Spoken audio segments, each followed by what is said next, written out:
एक बार फिर आप सभी साईं दरबारियों को प्यार भरा साईं राम। मैं राजेश कुमार आप सभी के सामने फिर एक बार एक नई कथा के साथ उपस्थित हूँ। आशा करते हैं कि ये कथा भी आपको बहुत ही पसंद आएगी, क्योंकि साईं बाबा की जीवन की कथाएं चमत्कारों से भरी हुई है। हम जैसी एक कथा सुनते हैं, हमें दूसरी कथा सुनने की इच्छा जागृत हो जाती है, और यही है श्री साईं बाबा के प्रति लगाव। और हम इसी लगाव के साथ आपके सामने एक और कथा रखते हैं। कथा का शीर्षक है बम्बई के रामलाल पंजाबी। इस कथा को शुरू करने के पहले मैं 2 मिनट आपसे कुछ कहना चाहूंगा।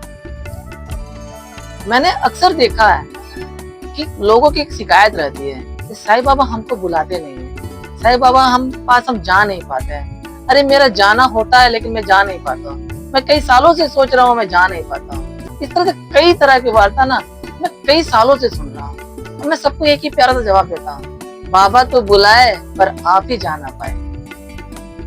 बाबा अक्सर बुलाते हैं, हम ही कोई बहाना बना लेते हैं। और ऐसी कहावत भी है कि जब तक मालिक के ऊपर से आदेश ना आ जाता है ना, जब तक द्वारिका माई से किसी संदेश नहीं आ जाता ना, तो आप द्वारिका माई की सीढ़ी भी नहीं चढ़ सकते हैं। लेकिन अगर आप बाबा पे श्रद्धा रखेंगे ना, और बहुत अच्छी तरह से अपना दृढ़ विश्वास कर लें कि मुझे बाबा से मिलना ही मिलना है, आप पहुंच जाइएगा। और श्री साईं बाबा जो है ना, चमत्कारों के बाबा है। कब ऐसा चमत्कार कर देंगे ना, अब घर में बैठे रहिएगा, अब बैठे बैठे तत्क्षण नहीं अब बोलिएगा कि भैया मैं सीधी पहुंच गया, दर्शन करके भी आ गया बाबा का। तो चलिए मूल कथा पे आते हैं। बम्बई के रामलाल पंजाबी।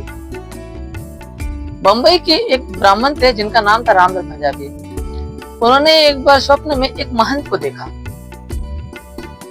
और उन्होंने उसे अपने पास बुलाया।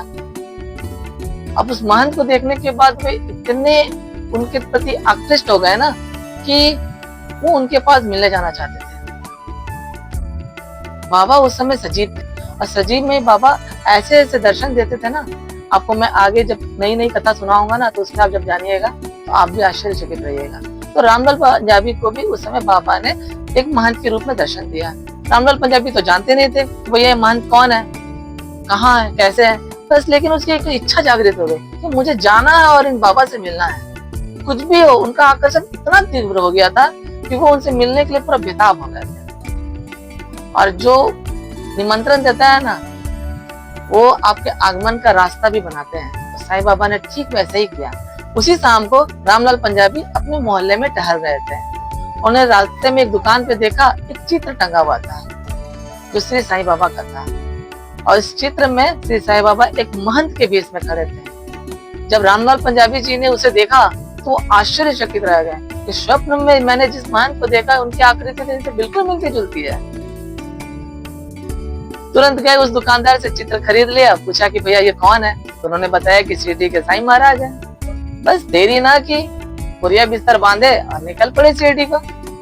और आपको बहुत जानकर आश्चर्य होगा, वो जीवन पर्यंत शिरडी में ही रहे। उनका जो अपना घर था बम्बई का, उन्होंने उसे छोड़ दिया और शिरडी में ही जाके बस गए। तो सोचिए, बाबा बुलाएंगे तो आपका भी पांव डगमगा ना जाए तो कहना, वो दौड़ते भागते पहुंचिएगा। चलिए इस कथा को यही विराम करते हैं। श्री सच्चिदानंद सद्गुरु साईनाथ महाराज की जय। मिलते हैं एक नए अध्याय में एक नई कथा के साथ। तब तक के लिए आप सभी साईं भक्तों को प्यार भरा साईं राम।